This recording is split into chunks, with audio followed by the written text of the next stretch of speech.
देख रहे हैं काल चक्र। मैं आपके साथ पूजा राठौर शर्मा और मेरे साथ हैं प्रश्न कुंडली विशेषज्ञ पंडित सुरेश पांडे जी। पंडित जी, बहुत बहुत स्वागत आपका। कौन सा तेल करेगा आपको मालामाल? किस तेल के दान से बनेंगे बिगड़े काम? कौन सा तेल दिलाएगा शनिदेव की कृपा? किस तेल का उपाय दूर करेगा हर कष्ट? तेल कैसे संवारेगा आपकी तकदीर? जानने के लिए देखिए काल चक्र। जी हाँ, अलग अलग तेल से देवी देवताओं के सामने दीपक जलाने से तो लाभ मिलता ही है, लेकिन अलग अलग तेल कुछ खास परेशानियों को दूर करने में रामबाण साबित होते हैं। फिर चाहे वो परेशानी कानूनी हो, आर्थिक स्थिति से जुड़ी हुई हो, पढ़ाई से जुड़ी हुई हो या फिर आपकी खुशहाल जिंदगी से जुड़ी हुई। अगर आप भी जानना चाहते हैं कि आपको अपनी परेशानी के अनुसार किस तेल से कौन सा एक उपाय जरूर करना चाहिए, तो ध्यान से देखिएगा आज का काल चक्र।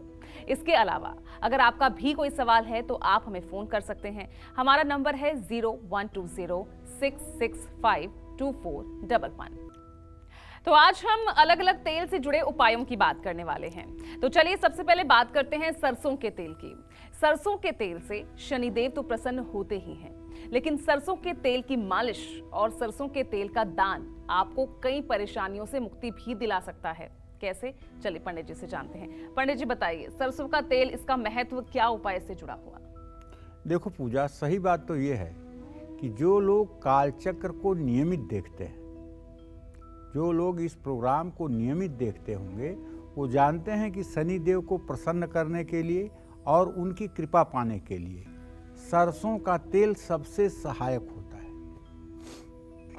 शनि की 7.5 चल रही हो, या शनि की ढैया हो, या शनि की 19 वर्षों की महादशा हो जिससे शारीरिक कष्ट मिल रहा हो या शारीरिक कष्ट हो चुका है, उनको सरसों के तेल से अपने शरीर की मालिश जरूर करनी चाहिए। अब मैं आपको बताता हूं कि किन लोगों को सरसों के तेल से मालिश नहीं करनी चाहिए।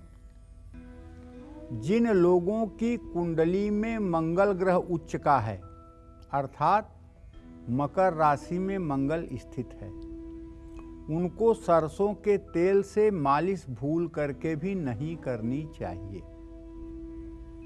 जिन लोगों पर शनि की 7.5 चल रही है, उनको हर रोज शाम के समय पीपल के पेड़ के नीचे सरसों के तेल का एक दिया जरूर जलाना चाहिए। क्या आपको ये पता है कि सरसों के तेल से भी बृहस्पति ग्रह को मजबूत किया जा सकता है? तो ध्यान से सुनिए, ये बिल्कुल सच है कि सरसों के तेल से बृहस्पति ग्रह की कृपा भी पाई जा सकती है। जिन लोगों की जन्मपत्री में बृहस्पति कमजोर है, उनको सरसों के तेल में ही ज्यादातर सब्जियां बनाकर खानी चाहिए। अगर आपकी नौकरी छूट गई है, आप बेरोजगार हैं या काम में किसी भी तरह की परेशानी आ रही है, ऐसे लोगों को सरसों के तेल का दान करना चाहिए, और वो भी शनिवार को। आजकल मैंने बहुत देखा और सुना है कि पैतृक संपत्ति के लिए परिवार में कलेश होता रहता है, मुकदमे तक की नौबत आ जाती है। आपके साथ भी अगर ऐसा हो रहा है दुर्भाग्यवश, तो सरसों के तेल से शनि देव का आपको अभिषेक करना चाहिए। शनि देव के दोनों पैरों पर सरसों का तेल डाल करके अभिषेक करना चाहिए। सोमवार, बुधवार या शनिवार को सरसों का तेल शरीर में लगाकर स्नान करने से भी शनि की कृपा प्राप्त होती है। विरोधियों से पार पाने के लिए सरसों के तेल का जो उपाय अब मैं आपको बताने जा रहा हूं, वो आपके लिए रामबाण साबित होगा। विरोधी अगर आपको परेशान कर रहे हैं तो भैरव मंदिर में आपको सरसों के तेल का दिया जलाना चाहिए। और एक बात बताऊं आपको, तंत्र की एक बहुत बड़ी पुस्तक है जिसका नाम है नेत्र तंत्र। बहुत से लोग इस किताब को अभी देखे भी नहीं होंगे, नाम पहली बार सुन रहे होंगे, नेत्र तंत्र। इसमें भगवान शिव को सर्वश्रेष्ठ देवता माना गया है और इस सृष्टि का आधार माना गया है। इसमें 4 प्रकार के सरसों का वर्णन है। सफेद सरसों, काली सरसों, पीली सरसों और लाल सरसों। ये 4 वर्ण की 4 सरसों का वर्णन है। लेकिन वर्तमान में सिर्फ 2 रंग की सरसों मिलती है। एक तो पीली मिलती है, दूसरे लाल मिलती है। काली सरसों और सफेद सरसों इस समय नहीं मिलती है। और सरसों के बिना धूप भी नहीं बन सकती है।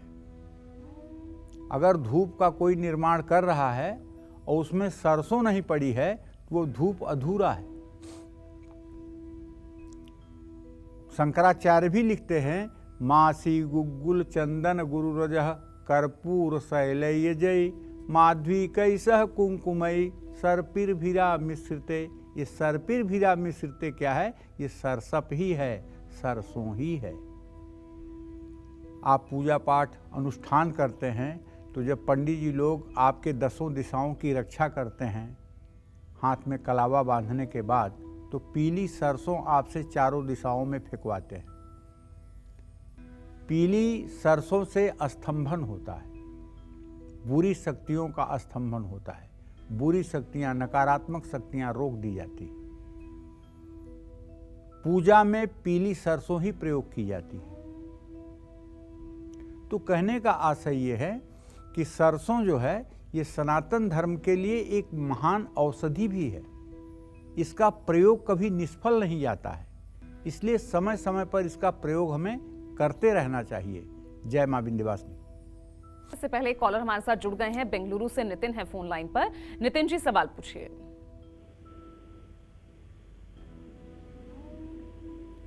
नितिन जी, अगर आप तक आवाज पहुंच रही है तो सवाल पूछिए। हेलो जी। हेलो पंडित जी, जय विंध्यवासिनी पंडित जी। जय मां विंध्यवासिनी। अपना नाम बताओ। नीता नाम है पंडित जी, बेंगलोर से बोल रहे हैं। नीता। नीता, किसके बारे में जानना चाहती हो? मेरा तबीयत नहीं ठीक रहता है पंडित जी। मेरा टाइम है 25 अप्रैल 1964, भागलपुर, 4:45 बजे जन्म स्थान है। ठीक है। और मेरा बेटा का भी शादी उदी का भी टेंशन थोड़ा रहता है पंडित जी। 29.5 साल का हो गया है पंडित जी, बताइए। चलो नीता, सबसे पहले तुम्हारे रोग स्थान में बताऊं कि तुम्हारे रोग स्थान में 4 ग्रह हैं, बुध, राहु, बृहस्पति, सूर्य। तुम्हें जोड़ों में दर्द है, हड्डियों में दर्द है, हृदय से संबंधित रोग है, ईसीजी करा लेनी चाहिए तुम्हें, अपना ब्लड प्रेशर चेक करा लेना चाहिए तुम्हें, तुम्हारा लीवर फैटी हो रहा है। ये सब सारे रोग तुम्हारे शरीर के अंदर समाहित हैं।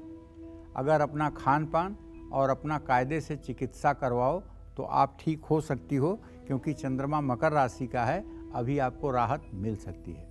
जहाँ तक बेटे के विवाह का प्रश्न है, तो द्वितीय प्रश्न होने के नाते चंद्रमा से 5म भाव का स्वामी शुक्र है और उससे 7म भाव का स्वामी मंगल है। शुक्र मंगल द्वितीय द्वादश की स्थिति में है।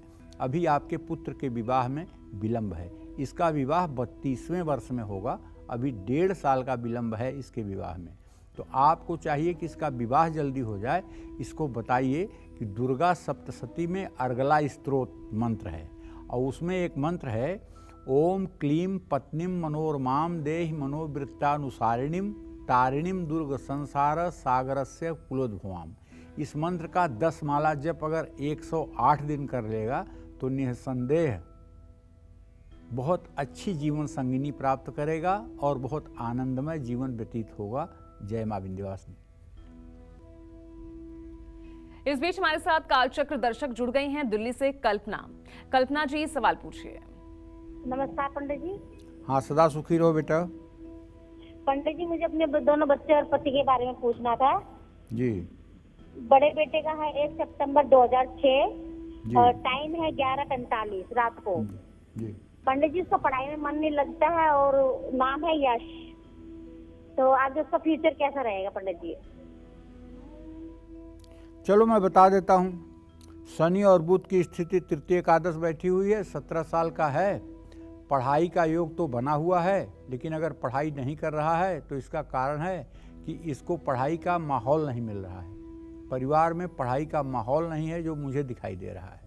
परिवार में पढ़ाई की चर्चा नहीं होती है और परिवार में पढ़ाई पर फोकस नहीं है, जिसके कारण ये अपनी इच्छा से या अपने स्वेच्छा से पढ़ाई नहीं कर पा रहा है।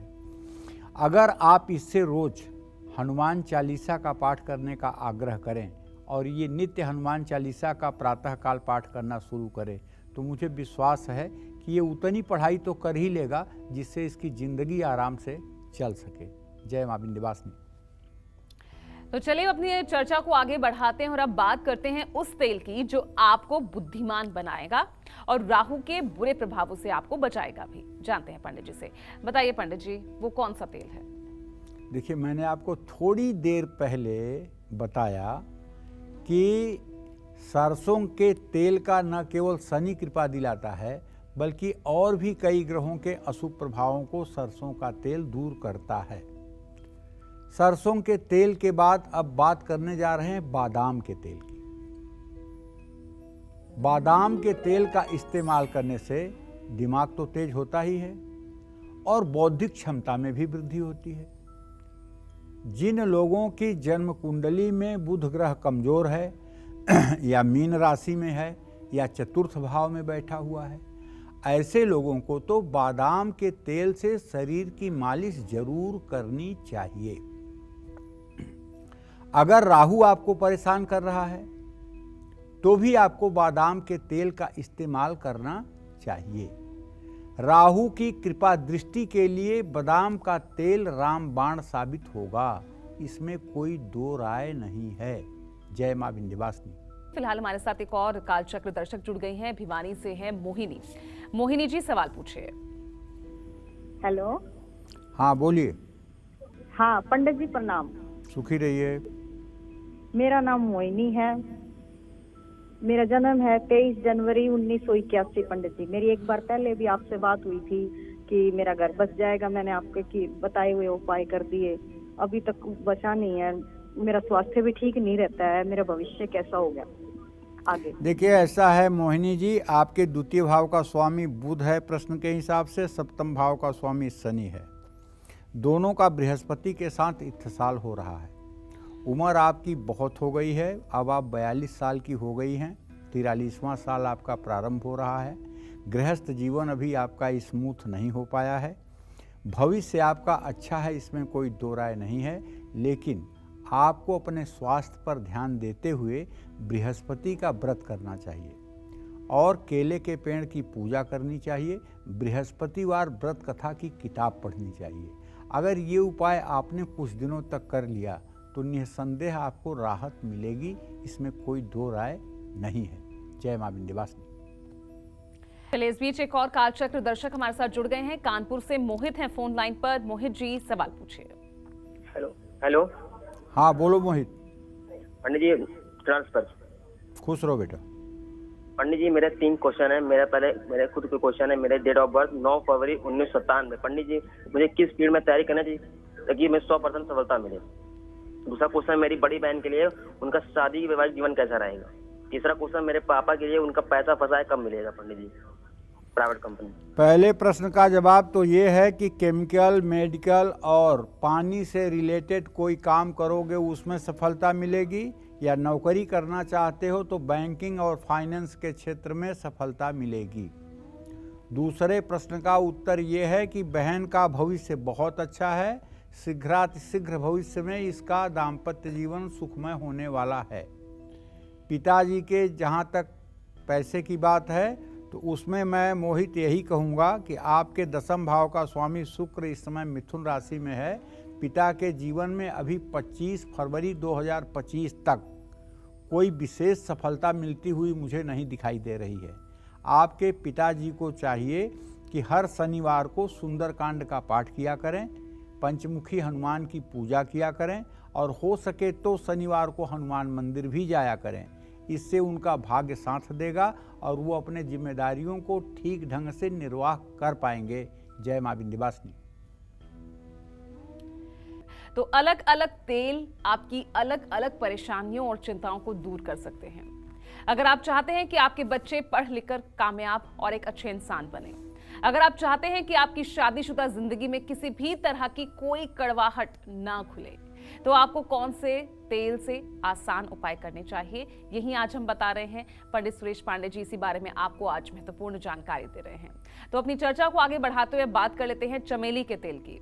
इस तेल की खासियत और इससे जुड़े कौन से उपाय हमारी किस्मत को चमका सकते हैं, चलिए जानते हैं। बताइए पंडित जी, चमेली का तेल ये क्या कुछ चमत्कार कर सकता है? आपने बहुत बार कालचक्र में सुना होगा चमेली के तेल का उपाय।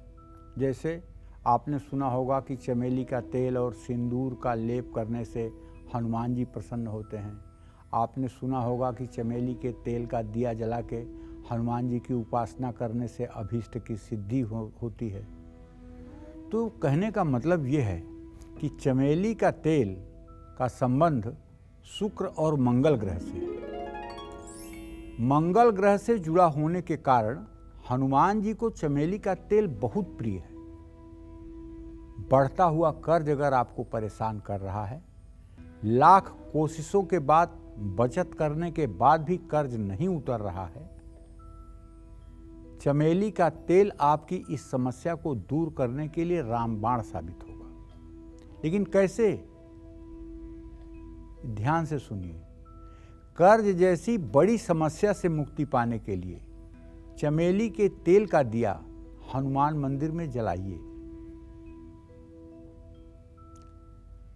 अगर वैवाहिक जीवन में परेशानी हो रही है तो चमेली के तेल से शरीर की मालिश करनी चाहिए। और हाँ, एक बात और जो आपको बताना चाहता हूं वो ये कि बच्चों और छात्रों को चमेली के तेल का इस्तेमाल बिल्कुल नहीं करना चाहिए। जिन लोगों की कुंडली में मंगल कमजोर है उनको हनुमान मंदिर में चमेली के तेल का दान करना चाहिए। अगर आपने कोई निवेश किया है और उसका लाभ आपको नहीं मिल रहा है तो निवेश में बड़ा लाभ पाने के लिए हनुमान मंदिर में चमेली के तेल का दिया मंगलवार को जरूर जलाना चाहिए। जय मां विंध्यवासिनी। चलिए चर्चा आगे करेंगे, लेकिन इस बीच एक कॉलर हमारे साथ जुड़ गए हैं। अमरावती से मोहन हैं। मोहन जी, सवाल पूछिए। हाँ पंडित जी। हाँ बोलिए। मेरे बेटी का 18/12/2005 के डेट ऑफ बर्थ है जी। और उसका नाम है महक जी। क्या बोलते, वो पढ़ाई में मन नहीं लग रहा और बोलते कि शादी तो कर दो बोलते। तो देखिए, ऐसा है कि अभी तो बहुत छोटी है, अभी तो 18 साल की है, अभी शादी का समय बना नहीं है। और मुझे जहाँ तक विश्वास है कि अगर इसकी शादी आप 2024 में नवंबर दिसंबर में करना चाहेंगे तो अच्छी शादी भी होगी। जहाँ तक शिक्षा का प्रश्न है तो मोहन भैया, ऐसा है कि आपके पुत्री भाव का स्वामी बृहस्पति है, राहु के साथ है, गुरु चांडाल योग है। एक सोने का छल्ला गुरुवार के दिन बनवा करके उसके दाहिने हाथ की तर्जनी उंगली में बृहस्पतिवार को शुक्ल पक्ष में धारण करवाइए। इससे थोड़ा सा उसका मन स्थिर होगा और पढ़ाई की तरफ उसका आकर्षण बढ़ेगा। लेकिन ये एक उपाय ही है, इससे पूरी गारंटी नहीं है कि बहुत कुछ बदल जाएगा, लेकिन कुछ चेंज जरूर आएगा, इसमें कोई दो राय नहीं है। चलिए आगे बढ़ते हैं और चर्चा हम आज कर रहे हैं अलग अलग तेल के चमत्कारी उपायों की। तो किस तेल का इस्तेमाल डायबिटीज को कंट्रोल करेगा और आपकी पर्सनालिटी में 4 चांद लगा देगा, चलिए भी पंडित जी से जान लेते हैं। बताइए पंडित जी, मुझे लगता है कि ये तेल तो हर कोई जानना चाहता होगा। ये एक ऐसा रोग है कि शायद ही कोई परिवार बचा होगा जो इस रोग से अछूता हो। ये बहुत बड़ी महामारी है और पहले ये रोग नहीं होता था। अब ये रोग जानती हो क्यों होता है? इस रोग के मूल उद्गम में गेहूं है। लोग कहते हैं चीनी से होता है, लेकिन मैं कहता हूं चीनी से नहीं होता है, ये गेहूं से होता है।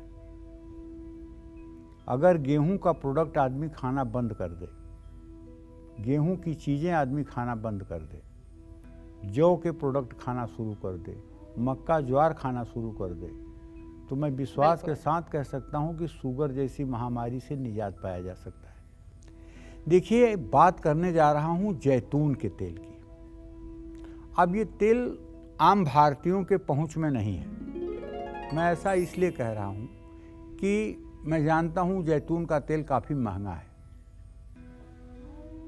ये लगभग 800-900 रुपये किलो है। तो आम आदमी जो पूरे दिन 500 रुपये की मजदूरी करता है, 600 रुपये की नौकरी करता है, वो 800-900 रुपये का तेल कहाँ से यूज करेगा? जैतून का तेल शुक्र ग्रह से संबंधित है, इसलिए जैतून का तेल तो मीडिया वालों को, फिल्म वालों को, ग्लैमर की दुनिया वालों को इस्तेमाल करना चाहिए ताकि उनका करियर और ब्राइट हो और अच्छा हो। रोज जैतून का तेल इस्तेमाल करने से शुक्र ग्रह मजबूत होता है। और जिन लोगों को डायबिटीज की समस्या है उनको जैतून के तेल का सेवन जरूर करना चाहिए। ऐसे लोगों को तो जैतून के तेल में बना करके सब्जी खानी चाहिए। जिन लोगों का व्यक्तित्व आकर्षक नहीं है उनको अपने शरीर पर जैतून के तेल की मालिश करवानी चाहिए। लेकिन वही बात फिर बहुत महंगा है। कुछ लोगों के लिए तो बिल्कुल महंगा नहीं है, लेकिन कुछ लोगों के लिए तो अमृत जितना महंगा है।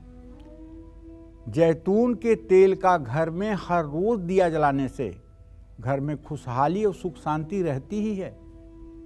लेकिन जैतून के तेल की सामर्थ्य तो दे भगवान। जैतून के तेल से एक अनुभव बता रहा हूं आपको। जिस बच्चे की मसाज 2 साल की उम्र तक जैतून के तेल से कर दी जाए, वो बच्चा पूरे जीवन के लिए निरोगी होता है और वो 10 बच्चों में अलग ही दिखाई देता है। इतना सुंदर उसका स्वास्थ्य होता है, इतनी मजबूत उसकी हड्डी होती है, इतना मजबूत और सुंदर उसका व्यक्तित्व लगता है। तो ये तो है तो बहुत ही चमत्कारिक तेल, लेकिन अब ये प्राप्त होना चाहिए। इसको फिगारो भी कहते हैं अंग्रेजी में। तो जैतून के तेल का उपयोग केवल बड़े बुजुर्गों के लिए नहीं, केवल डायबिटीज के पेशेंटों के लिए नहीं, नवजात शिशुओं के लिए भी रामबाण की तरह लाभकारी है। जय मां विंध्यवासिनी। फिलहाल एक कालचक्र दर्शक हमारे साथ जुड़ गए हैं। नीलू हैं गुरुग्राम से। नीलू जी, सवाल पूछिए। हेलो। हाँ बोलो। पंडित जी प्रणाम। खुश रहो। पंडित जी, मुझे अपने छोटे भाई के बारे में पूछना है। उनकी डेट ऑफ बर्थ है 23 जून 98। उसका नौकरी के बारे में मतलब पूछना है। जहाँ भी वो नौकरी कर रहा है वहाँ उसका मन लगता नहीं है काम करने में। और दूसरा सवाल मुझे अपने बेटे के बारे में पूछना है। उसकी डेट ऑफ बर्थ है 2004, 28 जनवरी 2004। तो उसे किस चीज में काम करना चाहिए, आगे क्या पढ़ाई करनी चाहिए और क्या किस चीज में नौकरी करनी चाहिए? देखिए, जहाँ तक आपने अपने भाई के बारे में प्रश्न पूछा है नीलू, तो मैं बताऊं कि आपके भातृभाव का स्वामी शनि है और उससे 10वें भाव का स्वामी शुक्र है। शनि और शुक्र की स्थिति इस समय परस्पर पंचम नवम बनी हुई है। नौकरी तो हर समय इनके पास कुछ न कुछ रहती है, लेकिन संतोषजनक नौकरी और अच्छी नौकरी जिसमें अच्छा भविष्य हो सके, ऐसी कुछ संभावना अभी बनती हुई कम दिखाई दे रही है।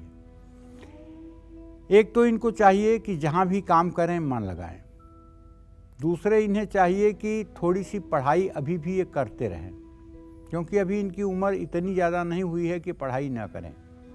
और तीसरी बात कहना चाहूँगा कि इनको अपनी दिनचर्या नियमित रखनी चाहिए। और चौथी बात इनके लिए ये है कि इन्हें मंगलवार के दिन हनुमान मंदिर जरूर जाना चाहिए। वहाँ जाने से इनकी एक्टिविटी बनी रहेगी। ये सब उपाय अगर करेंगे तो इनका भविष्य निसंदेह अच्छा शुरू हो जाएगा। जय मां विंध्यवासिनी। चलिए चर्चा आगे बढ़ाते हैं और अब बात करते हैं उस तेल की जिससे जुड़ा ये चमत्कारी उपाय आपको कर्ज से मुक्ति और मां लक्ष्मी की कृपा दिला सकता है। तो आइए जानते हैं पंडित जी से। बताइए पंडित जी, इस तेल के बारे में। देखिए, अब तिल के तेल के बारे में आपको बताने जा रहा हूं। इसकी उपयोगिता वर्तमान समय में बढ़ गई है। क्यों? क्योंकि जो घी मिल रहा है मार्केट में, उसमें ये गारंटी नहीं है कि ये घी शुद्ध है। पता लगा कि वो चर्बी युक्त भी है। आए दिन अखबारों में, न्यूज़ में ये पढ़ने को मिलता है कि घी में चर्बी है, घी में मिलावट है। तो ऐसे घी का दिया जलाने से पुण्य की जगह पाप ही तो मिलेगा। अगर घर का बना हुआ घी नहीं है तो उस पर कितना भरोसा किया जा सकता है इस मिलावट की दुनिया में। तो ऐसे में कम से कम तिल का तेल तो शुद्ध मिलेगा। तो तिल का तेल चंद्रमा, शुक्र और बुध ग्रह से संबंधित है। तिल के तेल का इस्तेमाल करने से या मालिश करने से माँ लक्ष्मी की कृपा हमेशा बनी रहती है और कर्ज से भी मुक्ति मिलती है। कानूनी मामलों में सफलता मिलती है और अच्छी सेहत के लिए तिल के तेल का दीपक संध्या के समय अपने घर में जरूर जलाना चाहिए। इससे नकारात्मक ऊर्जा भी समाप्त होती है। जय मां विंध्यवासिनी। अगर आप तनाव, डिप्रेशन या किसी भी मानसिक समस्या के शिकार हो गए हो तो किस तेल से जुड़ा कौन सा महा उपाय आप कर सकते हैं? चलिए वो पंडित जी से जानते हैं। पंडित जी, तनाव, डिप्रेशन आजकल तो बहुत ज्यादा बढ़ गया है, बीमारी भी आम बीमारी है। बिल्कुल। पहले हिंदुस्तान में ये बीमारी नहीं होती थी। पहले लोग हरे राम राम राम हरे हरे कह करके तालियां पीट पीट करके डिप्रेशन भगा देते थे। बिल्कुल। लेकिन अब हर समय लोगों का मुंह सड़ा हुआ है। हंसना जैसे लोग भूल गए हैं। हर समय तनाव में हैं, टेंशन में हैं और एंजाइटी इतनी ज़्यादा है कि जैसे दूसरों से बात करेंगे तो खा जाएंगे।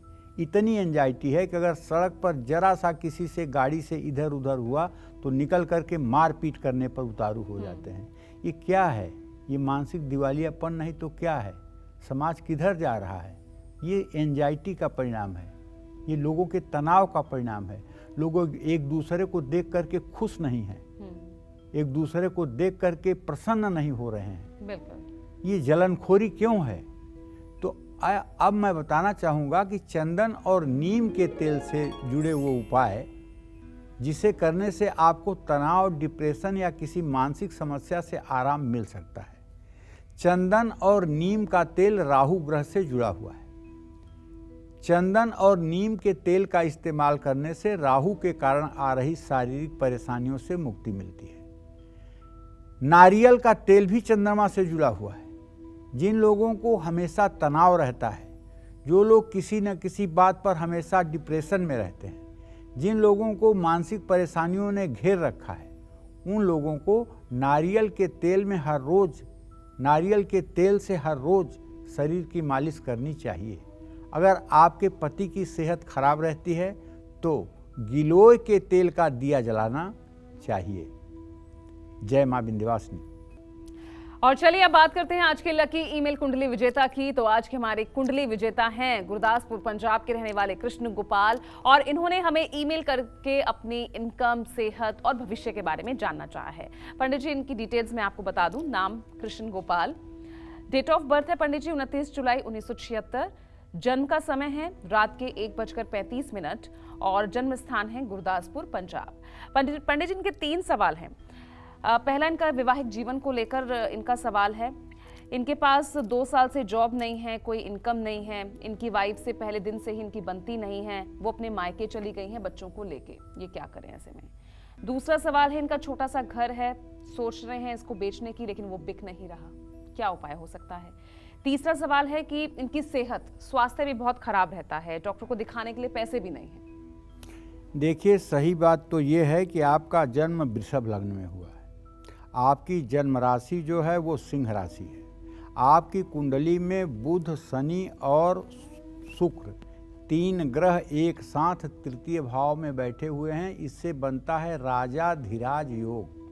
ऐसे योग में पैदा हुआ व्यक्ति राजा होता है, मुख्यमंत्री होता है, प्रधानमंत्री होता है। लेकिन दुर्भाग्य आपके साथ ये है कि आपका शनि और बुध 2 ग्रह अस्त हैं, त्रिभिर अस्तय गतन जड़ा, जो आपके सारे किस्मत को बर्बाद कर रहा है। और 16 नवंबर 2016 से आपकी मंगल की दशा चली है। मंगल आपके 7वें 12वें घर का मालिक होकर के प्रबल मार्केश है। इसने आपकी सेहत को, आपकी आर्थिक स्थिति को, आपके पारिवारिक जीवन को तहस नहस कर दिया है।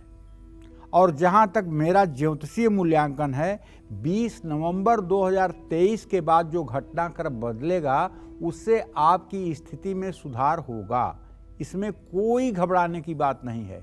लेकिन 20 नवंबर 2023 तक आपको धैर्य रखना चाहिए और अपना इलाज कराना चाहिए। दूसरी बात, जहाँ तक मतलब कि आपके रोग की बात है, तो अगर आप आधा किलो दही और आधा किलो मिश्री 6 शुक्रवार किसी मंदिर में दान करें तो आप सेहतमंद भी हो सकते हैं और आपकी पत्नी बच्चों के साथ वापस भी आ सकती है। जय मां विंध्यवासिनी। तो चलिए अपने इस सेगमेंट की शुरुआत करते हुए पंडित जी से जान लेते हैं पीपल के पेड़ के वो 5 चमत्कारी उपाय जो आपके जीवन में शुभ और लाभ दोनों ला सकते हैं। तो बताइए पंडित जी, वो 5 मैजिकल क्या कुछ मेजर्स हो सकते हैं बच्चों हमारे दर्शकों के लिए? पीपल सनातन धर्म का प्राण है भैया, प्राण है। अगर सनातन संस्कृति से पीपल को माइनस कर दिया जाए तो कुछ बचेगा ही नहीं। स्कंद पुराण के अनुसार पीपल के जड़ में, मूल में भगवान श्री हरि विष्णु का वास होता है, जिन्हें वासुदेव भी कहते हैं। तने में केशव का वास होता है और शाखाओं में नारायण का वास होता है। पत्तों में श्री हरि का वास होता है और फलों में सभी देवी देवताओं का और भगवान अच्युत निवास करते हैं। अच्युत भगवान भी विष्णु का ही नाम है। किसी मंगल मुहूर्त में पीपल का पेड़ लगाना बहुत ही शुभकारी माना जाता है। जो लोग पीपल का पेड़ लगा करके और उसकी 8 वर्षों तक देखभाल करते हैं, 8 वर्षों तक इस पेड़ का जो लोग जनेऊ संस्कार कराते हैं, मतलब हर महीने जनेऊ एक जरूर पीपल के पेड़ पर चढ़ाते हैं, परिवार के सदस्यों को अकाल मृत्यु का बिल्कुल भय नहीं रह जाता है। जीवन में अगर कोई कलेश है तो नियमित रूप से पीपल में जल चढ़ाना चाहिए। विरोधी बहुत परेशान कर रहे हैं तो पीपल के पेड़ के नीचे बैठ करके हनुमत शत्रुंजय स्तोत्र का पाठ करने से सहस्रा बाहु जैसे शत्रु का भी शमन हो जाता है। जो व्यक्ति किसी नदी के किनारे 11 पीपल के पेड़ लगाता है उसके पाप कम हो जाते हैं। और जो व्यक्ति अपने पितरों के नाम पर, अपने नाना के नाम पर, नानी के नाम पर, दादा के नाम पर, दादी के नाम पर, माता के नाम पर, पिता के नाम पर 8 पेड़ लगाता है, उसके समस्त पितर गया श्राद्ध के बराबर पुण्य पा करके और मुक्त हो जाते हैं। 8 पेड़ पीपल का लगाने वाला व्यक्ति कभी पितर दोष से पीड़ित नहीं होता है। लेकिन इसका मतलब ये नहीं कि 8 पेड़ आपने लगा दिया तो आप गया श्राद्ध न करो, आप भागवत न सुनो, क्योंकि आपने तो पेड़ लगा दिया। पेड़ लगा दिया ये अच्छी बात है, इससे आपके पितर संतुष्ट होंगे, आपके ऊपर कृपा बरसेगी, लेकिन जो कर्मकांड है वो भी आपको करना है। 11 मंदिरों में 11 पीपल के पेड़ लगाकर और उसकी 40 दिनों तक देखभाल करने से भी अकाल मृत्यु का भय समाप्त हो जाता है और परिवार के सदस्यों को आरोग्यता की प्राप्ति होती है। जय मां विंध्यवासिनी। पंडित जी बहुत बहुत शुक्रिया इतनी महत्वपूर्ण जानकारी हमारे दर्शकों को देने के लिए, और उम्मीद करते हैं आज भी आपको हमारा ये विषय बेहद पसंद आया होगा। कल फिर एक नए विषय के साथ आपकी परेशानियों को दूर करने के ढेरों उपाय लेकर आएंगे हम पंडित सुरेश पांडे जी के साथ। फिलहाल हमें इजाजत दीजिएगा और देश दुनिया की खबरों के लिए देखते रहिएगा News 24। नमस्कार।